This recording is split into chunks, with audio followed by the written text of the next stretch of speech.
Three major breaking stories tonight. Massive new developments in the Clinton bought and paid for and phony fake news Russian propaganda dossier that was used by the Obama administration to spy on members of the Trump campaign. Ed Henry reporting at this hour that House Intelligence Chairman Devin Nunes, he told his Republican colleagues this week in two closed-door meetings that he has seen evidence of abuse of government surveillance programs by the FBI and by the Department of Justice and their officials. Plus, the president is accusing FBI agent Peter Strzok of treason over anti-Trump text messages that he sent to his FBI lawyer mistress, Lisa Page. And you will not believe what a longtime Hillary Clinton ally is saying about this explosive scandal.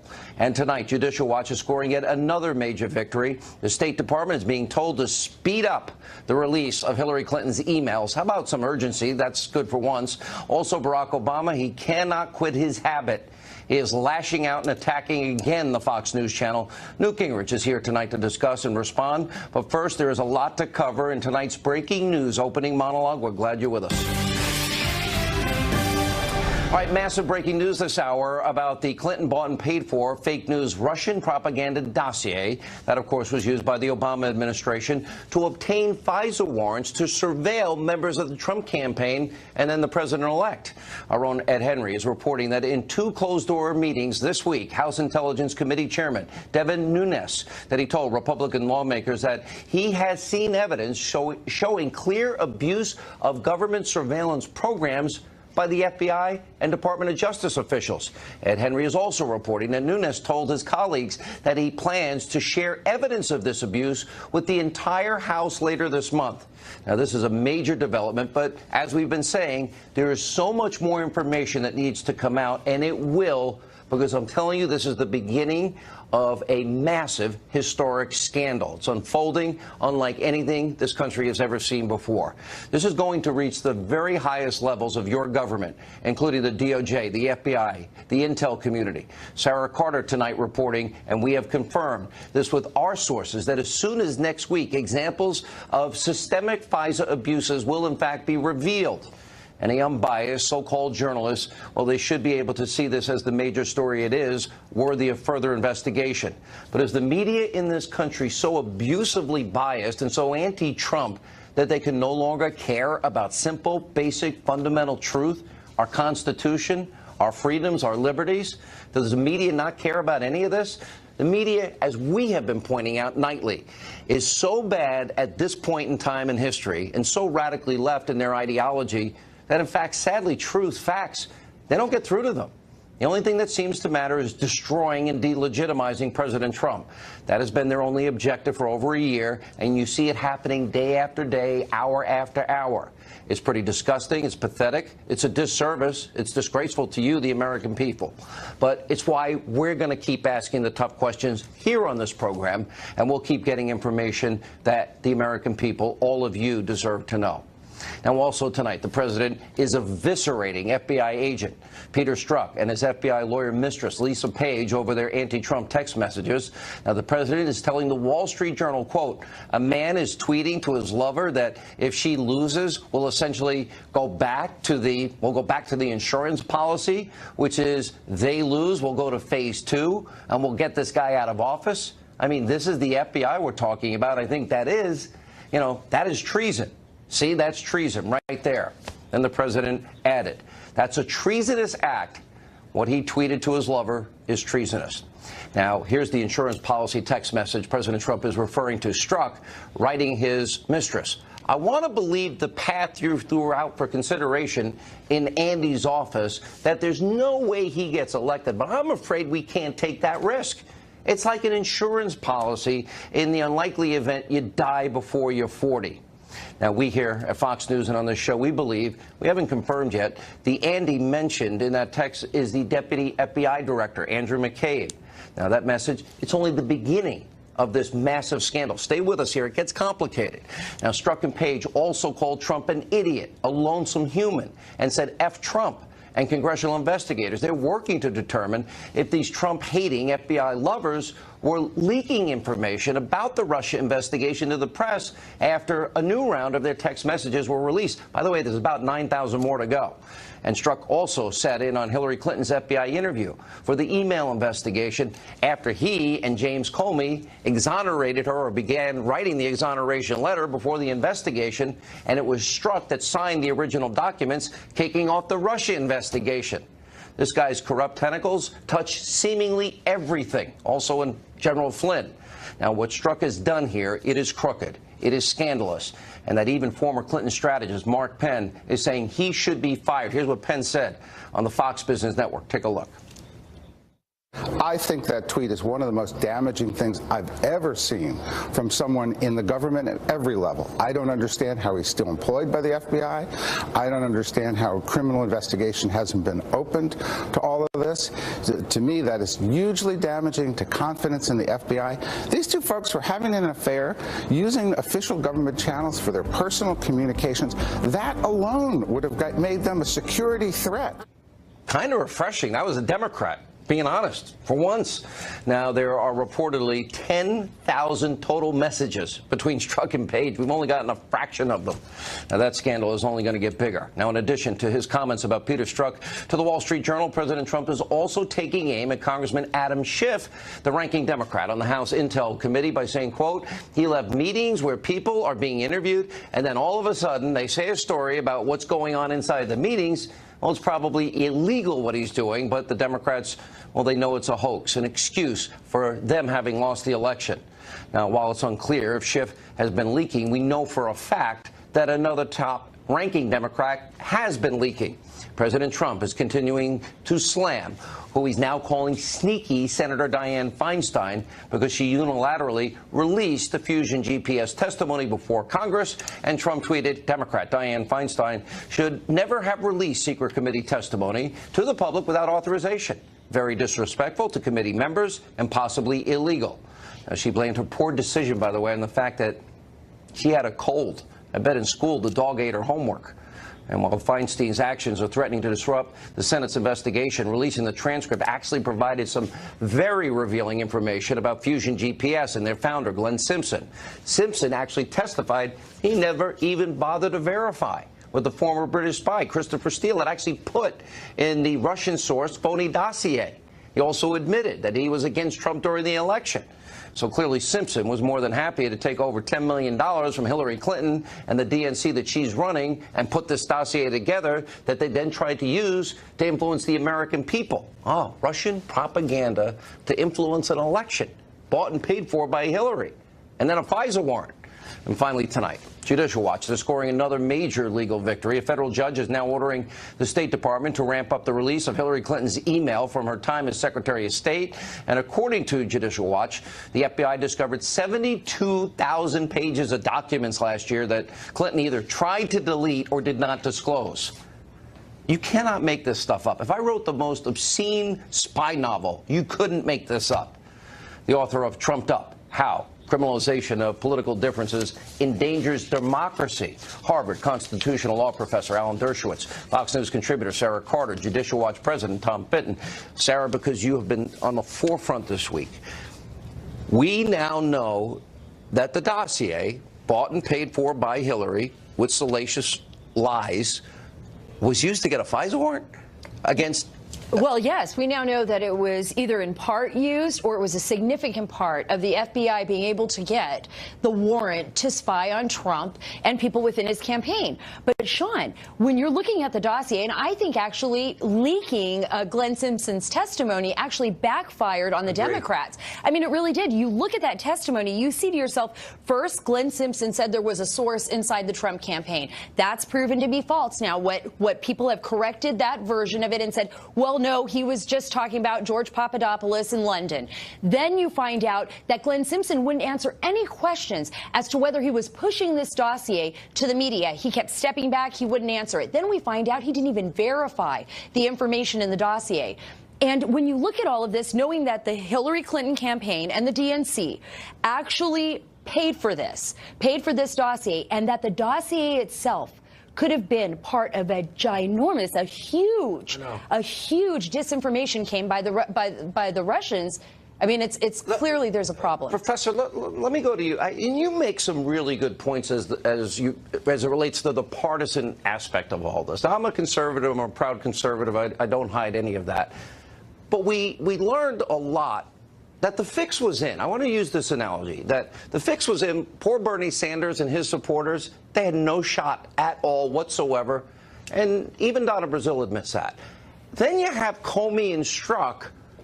I don't believe I've ever heard of a case where you write exoneration letters months before you interview the people involved in an investigation. They didn't do the investigation, but they're writing an exoneration. Then it seems with the Russian dossier that they're trying to put the fix in there by using bought and paid for Russian propaganda, we now learn. And then you take it a step further, and that information was put before a FISA court and a warrant issued. As a constitutional scholar, I hope you are as afraid as I am about these issues, about the corrupt nature of all of this, and our constitutional rights in jeopardy here. I am very much worried about that. That's why I called for, right from the beginning, an impartial, nonpartisan commission of inquiry to look into every aspect of the last election, every aspect. What the Russians try to do in terms of the Democrats, what the Russians try to do in terms of the Republicans. This is a bipartisan issue. Every American suffers when the Russians in any way try to influence the election. Look, I don't think the Russians try to influence the election necessarily in favor of one candidate or the other. I think they try to influence the election in terms of destabilizing the American political system. And that's why having partisan inquiries by congressional committees doesn't work. That's why having a special counsel who operates behind closed doors doesn't work. We need an open investigation commission. This is too important to all Americans to leave to any kind of partisan advantage. Let me follow up with the dossier.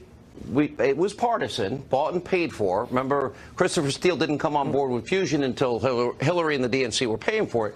But that dossier used to obtain, at least in part, maybe significantly, as Sarah's reporting, to get a FISA warrant on a opposition candidate and a president-elect.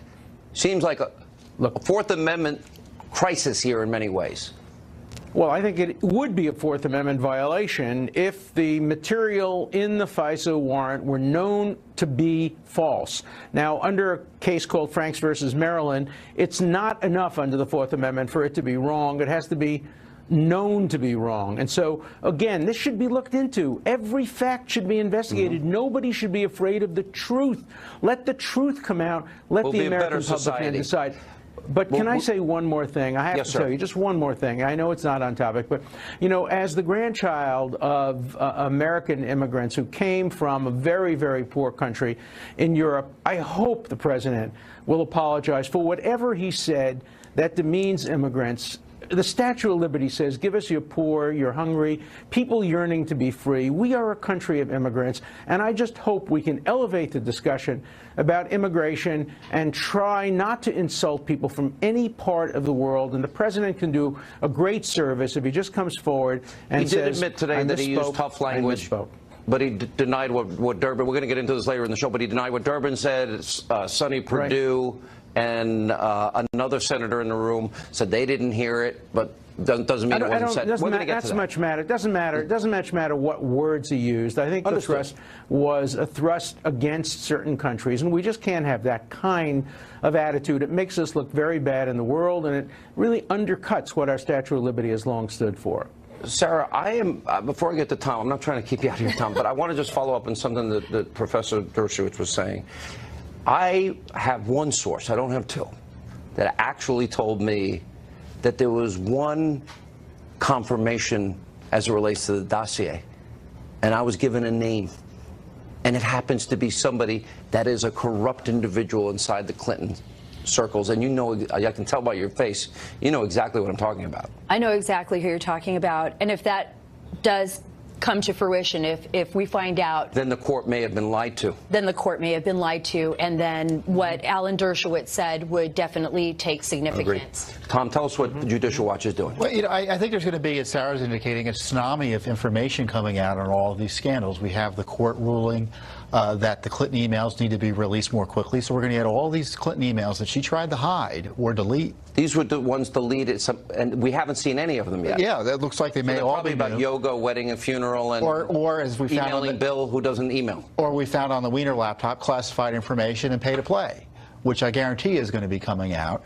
And then we had the court just yesterday talk about how he wants the Comey memos because he wants to review the Comey memos, which are the genesis of the Mueller operation. There would be no Mueller special prosecutor but for the leaking of Comey to the New York Times on one specific memo. So that material may be coming out. It's all building, and there are text messages that are coming out.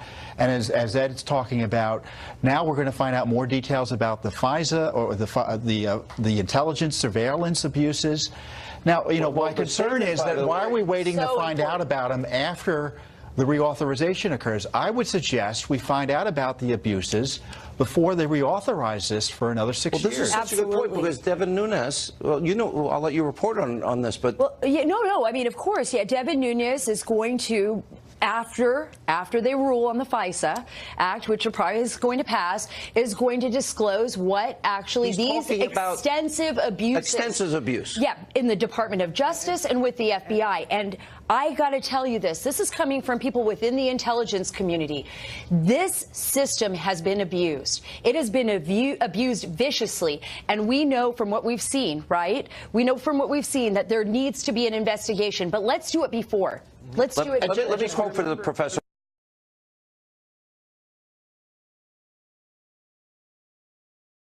First and foremost, sir. Yeah. We civil libertarians, liberals and conservatives alike, have long worried about the FBI, its surveillance methods, and the potential for abuse. Remember, Comey not only leaked, he laundered the information through a Columbia law professor. He didn't have the courage to stand up in front of a TV camera and say, this is information that I'm going to give you because I want a special counsel to be appointed. He laundered it through a Columbia professor. These are issues that should be investigated. We have to know what surveillance is being used against Americans, and whether you're a conservative or a liberal, a Republican or a Democrat, you should care deeply about any abuse of this process. If you believe in the Constitution and our constitutional rights, nobody should disagree with that. Last word, Tom. Hillary Clinton and her top campaign aides need to be brought in, at least by Congress, to testify about what they knew and when about this dossier. Glenn Simpson refused to talk about whether the Clinton campaign, his paymaster, what their involvement was in directing Chris Steele's use of Russian intelligence to gather information. A lot of news coming next week? Oh, a lot of news coming next week, Sean. A lot. All right. Stay with this program. You won't get it in the rest of the meeting. When we come back, Ed Henry is here with the latest reaction to President Trump's remarks. Also, comments made by Nancy Pelosi disparaging male colleagues. A lot of news tonight. Stay with us. You have no idea what war does to a man. There's controversy surrounding remarks made by Nancy Pelosi that the media, well, they won't talk about that. Here with some insight into all of this, Fox News chief national correspondent. Good to see you, Ed Henry. Good to see you, Sean. And Republican Senator Tim Scott is saying that his South Carolina colleague, who was in the room with the president, Lindsey Graham, told him that President Trump said some version of what has been reported about that blank hole comment related to immigration. Last night, when this broke, and I came on your show, White House aides were not denying it was said. But two other Republicans today who were in that meeting, Senators Perdue and Cotton, said they do not recall the conversation playing out that way. And the president himself, who knows what he said or didn't say, tweeted, quote, "The language used by me at the DACA meeting was tough, but this was not the language used. What was really tough was the outlandish proposal made, a big setback for DACA." He added, never said anything derogatory about Haitians other than Haiti is obviously a very poor and troubled country. Never said, quote, "take them out," made up by Dems. I have a wonderful relationship with Haitians, probably should record future meetings. Unfortunately, no trust. Now, as the president held an event at the White House today to commemorate Dr. Martin Luther King Jr. Day, various pundits and anchors at places like CNN flat out called him racist, while various officials inside foreign governments, ranging from Haiti to South Africa, also attacked the president. But that may play right into what White House officials told us last night, that the president's more concerned about border security here at home and protecting Americans than what foreign governments have to say about his policies. The bigger question for the president, his agenda, is whether this episode makes it even harder for him to accomplish the already tough battle of getting the wall along the southern border included as part of a deal on DACA. As Republican Speaker Paul Ryan today said these comments were unhelpful, and Senator Dick Durbin, a key leader in terms of rounding up Democratic votes, flatly claimed the president said it. Whether you're coming from Haiti, we've got great friends from Africa in Janesville who are doctors who are just incredible citizens. And I just think it's important that we celebrate that. And then he went on and we started to describe the immigration from Africa that was being protected in this bipartisan measure.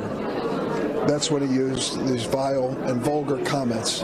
Durbin and other Democrats not expressing much outrage, though, about controversial comments about immigration from House Democratic leader Nancy Pelosi. She said the immigration talks are led by, quote, 5 white guys, which sounds like the Five Guys fast food chain. The 5 white guys, I call them, you know. I said, you're going to open a hamburger stand next or what? Well, one of those white guys is Pelosi's number 2 in the Democratic leadership, Congressman Steny Hoyer. He rebuked her. He said it was offensive. A sign this already volatile debate is getting inflamed, Sean. All right, Ed Henry, thanks so much. You're gonna stay with us. We also bring in former White House press secretary and Fox News contributor Ari Fleischer. Ari, you were commenting on this last night, and I'm just asking, as an irredeemable, deplorable human being that clings to God's, my Bible, I believe in the Second Amendment, and my religion. A lot of things are said in politics, but what do you make of the conflicting views? Where do you come down on it?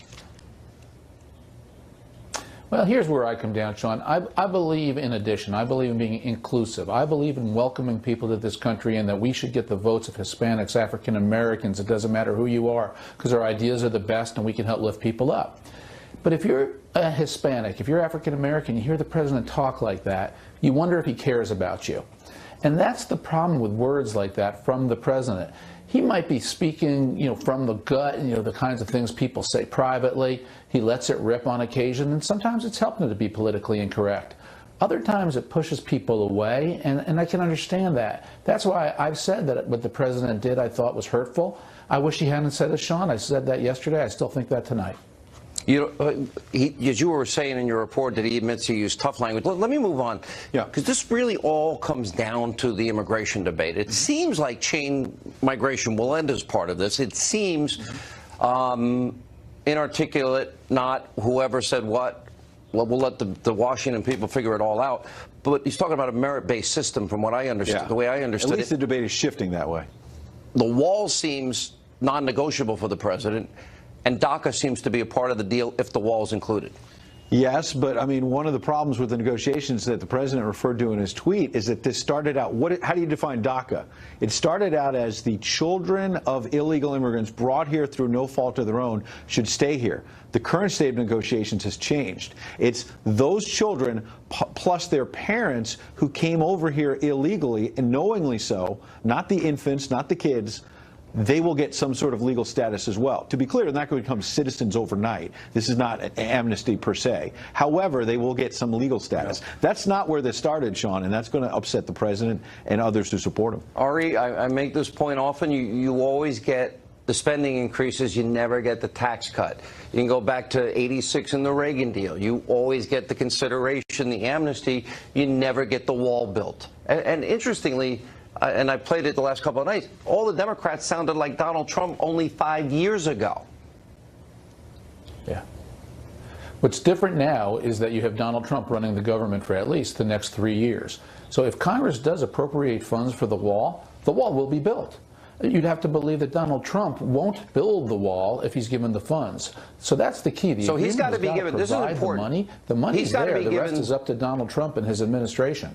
He's got to be given the money as part of any deal, or he's making a mistake. And I would think, show me the money, to quote a famous film. And look, and I'm a for immigration reform Republican. I 100% agree with what you just said. You've got to get the money for the wall. I would not vote for a deal for DACA without funding for the wall. The two should be tied because Republicans are 100% right. We'll be doing DACA 2.0 in 2 years if we don't have better border security, and that includes a wall. It could also include sensors and drones and more Border Patrol agents, but a wall works and a wall should be part of it. wall should be built first. Ed. No doubt about it that's something the president's demanding. But the Democrats like Dick Durbin have simply not, given an inch on that. And I talked to a White House official in the last 24 hours who was saying that their frustration with the president's comments, they don't believe he's a racist, but they said, look, we were getting momentum here in these immigration talks, and this may stall it. This may take it into, the back and forth about the president's personal views instead of the actual Democrats substance. want DACA so bad? They do, but they think that they can get DACA without the wall. But they might be wrong. 5 years ago, they wanted 700 miles of border fence. They did. You had Dianne Feinstein on camera in California Chuck Schumer saying that they're taking away our Medicaid benefits. They're flooding the city. I mean, Democrats said many of the same things this president's saying now. Now they call him racist. Back then, somehow, they were right. Ari. I agree with that take, and this is one of the reasons Washington doesn't work. People take one stand and they don't keep it when the stand matters. And if ever there is a time for the Democrats to compromise, it's now, because Donald Trump means it when he says he will start deporting people. Look, President Obama broke the law when he allowed DACA to take place. He did not have the presidential authority to do it. So what Donald Trump's going to do is enforce the law. The law is on the books. If the Democrats want to change the law, they need to compromise. All right, guys. Good to see you both. Appreciate it. A lot more coming up in this busy breaking news night. President Obama taking yet more swipes at the Fox News channel. Newt Gingrich, he'll react as we continue from our nation's capital, the special edition of Hannity. The past several months, the government-backed hackers have been linked to Russian meddling in the 2016 presidential election. A researcher with Trend Micro Inc. found a batch of suspicious-looking websites. They resemble the Senate's internal email system. So far, the Senate is not commenting on that report. President Trump's White House doctor says he is in excellent health. Early today, the president was at Walter Reed Medical Military Hospital for his first medical checkup since taking office. Dr. Ronnie Jackson says in a statement that the exam went, quote, exceptionally well. Jackson says he's looking forward to providing additional details on Tuesday. I'm Trace Gallagher. Now back to Hannity.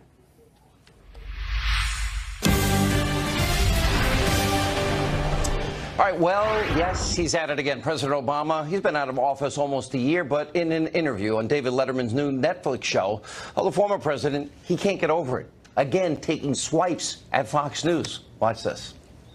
What the Russians exploited, but it was already here, is we are operating in completely different information universes.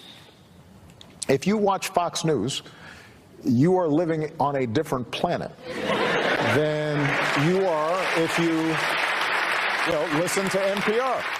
He's still kind of stuck there. Let's take a walk down memory lane. This is not the first time Obama's taken shots at Fox News or yours truly. You may remember some of this. I'll put Mr. Burgess up against Sean Hannity.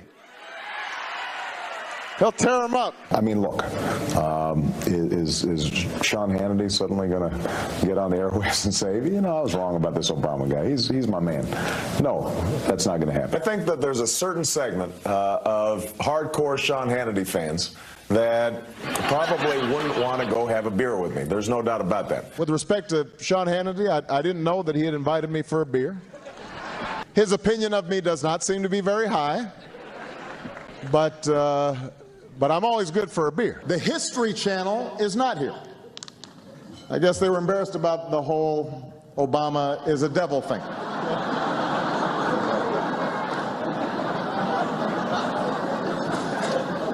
Of course, that never kept Fox News from showing up. Good, affordable health care might seem like a fanged threat to the freedom of the American people on Fox News. It turns out it's working pretty well in the real world. If you watch Fox News on a regular basis, it is a constant menu. They will find, like, folks who make me mad. I don't know where they find them.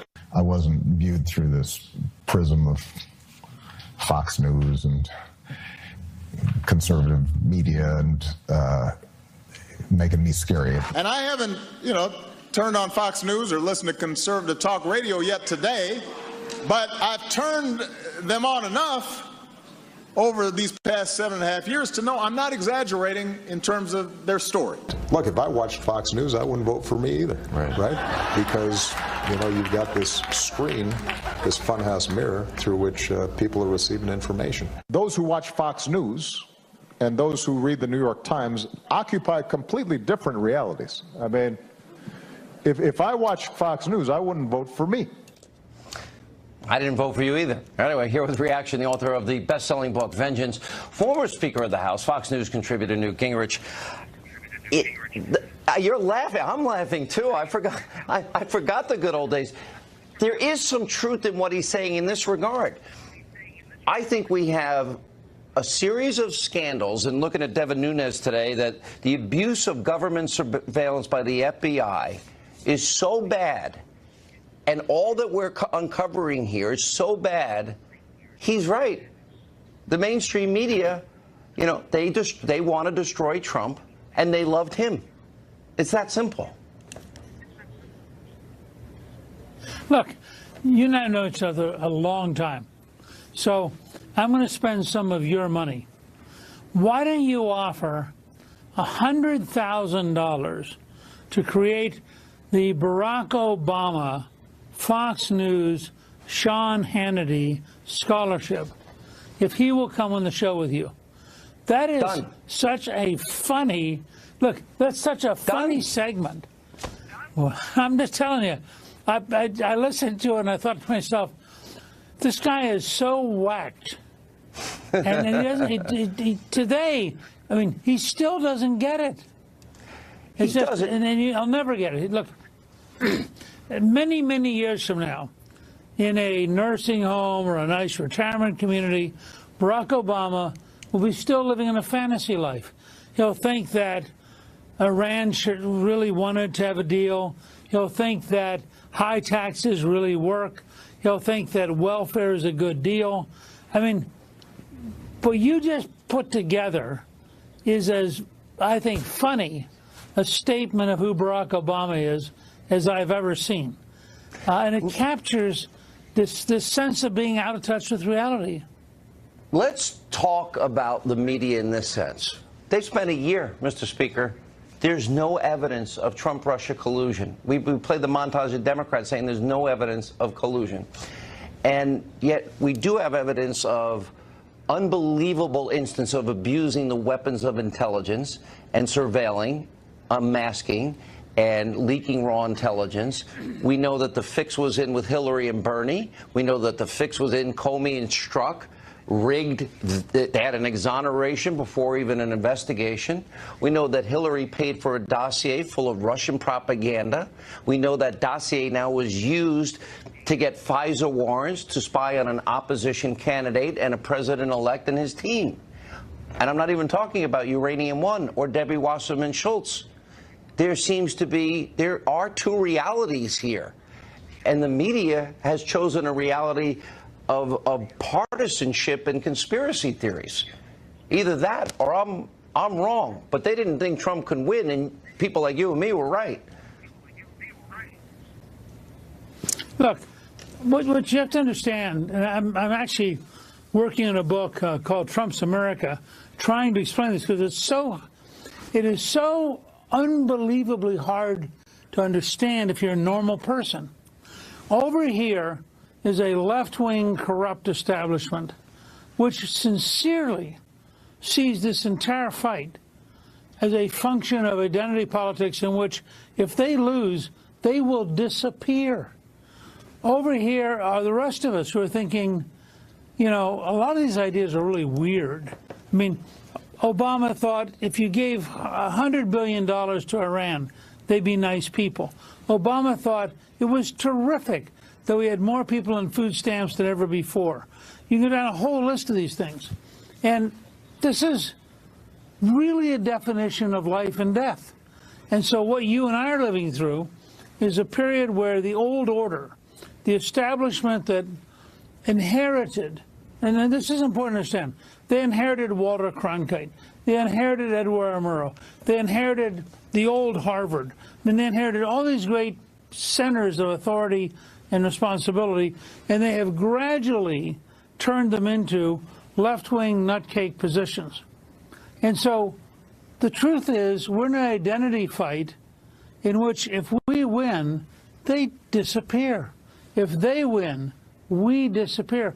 That's why what you and I experience, because we're great friends, we're great warriors in the same cause, and we both understand if we lose, we will literally disappear. On the other hand, if we win, America will continue to move forward as the freest country in the world. Why? And I think that's why both of us fight. You're describing it perfectly, to be honest. Or at least nobody, I think, really wants to know what truly motivates us, but that's a separate issue.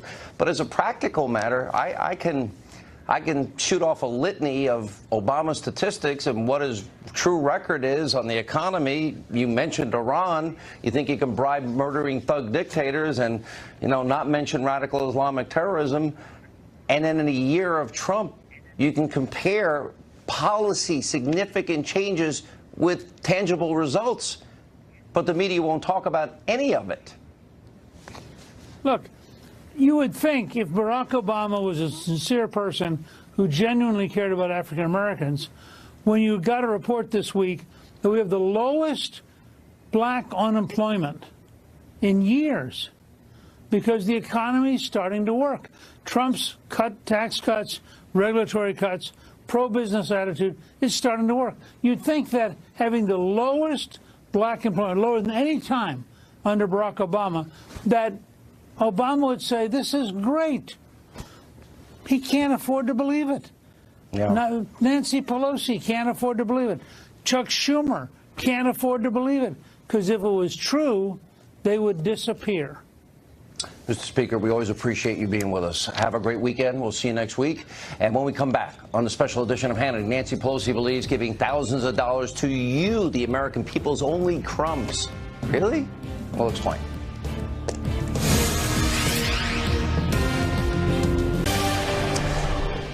All right, in December, under President Trump's leadership, a sweeping new tax reform bill was passed, and the American economy is now booming. Stock market again at an all-time high, and just yesterday, Walmart announced that many of its employees are going to receive a $1,000 bonus, making Walmart the latest American company to give bonuses to its employees in the wake of the tax reform bill.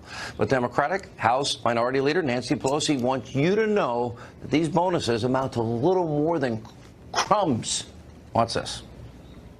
In terms of the bonus that corporate America received versus the crumbs that they are giving to workers to kind of put the schmooze on is so pathetic. It's so pathetic. Really? $1,000? I'll take $1,000. Now, this arrogant dismissal of the surging economy is nothing new for Democrats, and liberal lawmakers have been spreading the doom and gloom message about Trump's economic strategy for months, but they've been wrong. Watch this. Under this plan, the wealthiest Americans and wealthiest corporations make out like bandits, while middle-class Americans are left holding the bag. This is Armageddon. This is a very big deal because you know why? There's really a very hard way to come back from this. They're going to explode the debt. They're going to raise taxes on hardworking families. Because the federal treasury is being looted tonight in order to give tax breaks to billionaires and to large profitable corporations. They're going to cut programs for the elderly, the children, the working families of this country, and the poor. Yes, they want to poison the air, water, and kill children. Here with reaction, White House senior advisor for strategic communication, Mercedes Schlapp. Obama was the only president in history that never reached 3% GDP. We had 13 million more Americans on food stamps, 8 million more in poverty, lowest labor participation since the 70s, the worst recovery since the 40s, lowest home ownership rate since in 51 years, and he doubled the debt. Really?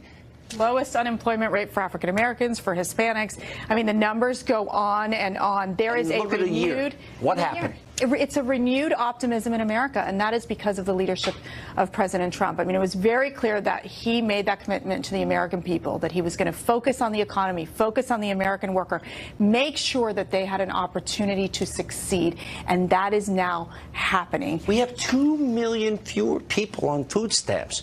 When you everything's broken down by demographics. Right. African Americans are doing better in the last year than they did under how many years under Obama? Right. The same with the economy, same with consumer confidence, same with home ownership rates. I mean, and let's just look at Nancy Pelosi. I call her Negative Nancy, and the demoralizing Democrats. You've been in the White House how many weeks? Now you got a nickname for everybody? Well, I have a great mentor, the president. But clearly, the Negative Nancy here, I mean, she's calling this like, these are crumbs, $1,000. I mean, for American And how rich is families, Negative Nancy? Well, it just shows how out of touch Negative Nancy is from the American people. Wait, didn't we pay for that, her Gulfstream to go to San Francisco and back when she was Speaker? Yes, and just to say that for her and for the Democrats to basically say we want to take away these tax cuts from the American people, that these American hardworking families don't deserve these tax cuts because guess what? They think government is a better answer. That is not what President Trump did.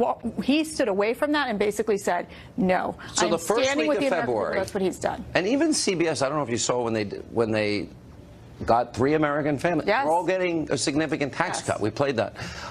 So starting in the first week of February, people will see more money in their paychecks. That's right. The Department of Treasury just announced the withholding tables, and it clearly shows the benefits that you're going to see 90% of Americans who are going to benefit from this tax cut. By the way, I'm not one of them.